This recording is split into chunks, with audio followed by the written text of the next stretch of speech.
சென்னை மதுரவாயல் அருகே 4 மணி நேரம் தொடர்ந்து பரதநாட்டியம் ஆடி பள்ளி மற்றும் கல்லூரி மாணவர்கள் 50 பேர் உலக சாதனை புத்தகத்தில் இடம் பிடித்துள்ளனர். பரதக்கலையின் பாரம்பரியத்தை கூறும் விதமாக பாவம், இசை மற்றும் தாளம் ஆகியவற்றுக்கு இணைந்தே பரதநாட்டியம் நடைபெற்றது.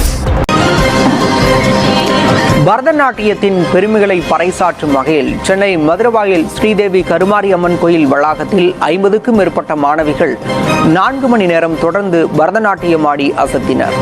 இசையும் தாளமும் இணைந்த இந்த கலை நிகழ்வு ஒரு சாதனையாக பதிவு செய்யப்பட்டது.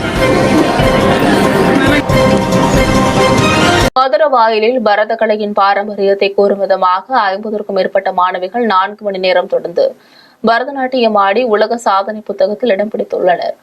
சென்னை மதுரவாயலில் பரதநாட்டிய கலை மற்றும் வரலாற்று கூறும் விதமாக நிகழ்ச்சி நடைபெற்றுள்ளது. இந்நிகழ்ச்சி மதுரவாயலில் உள்ள தேவி கருமாரியம்மன் கோவிலில் நடைபெற்றது. இதில் 50க்கும் மேற்பட்ட அபிநய வர்ஷினி, இசை மற்றும் நடன பள்ளி மாணவிகள் இணைந்து தொடர்ந்து 4 மணி நேரம் பரதநாட்டியம் ஆடி அசத்தியுள்ளனர். இந்நிகழ்வு ராபா உலக சாதனை புத்தகத்தில் இடம் பிடித்துள்ளது.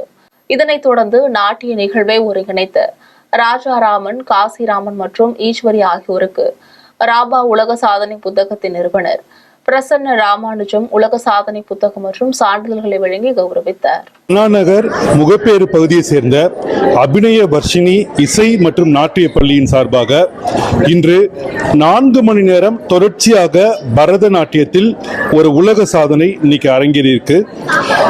பரத கலையுடைய பெருமையை, தமிழகத்துடைய, இந்தியாவுடைய பாரம்பரிய கலையான இந்த கலையை உலகம் முழுவதும் பரப்ப வேண்டும்.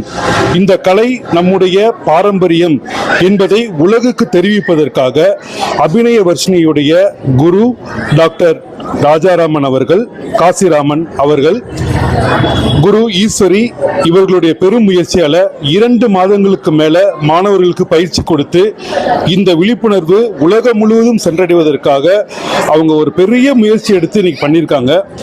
இனி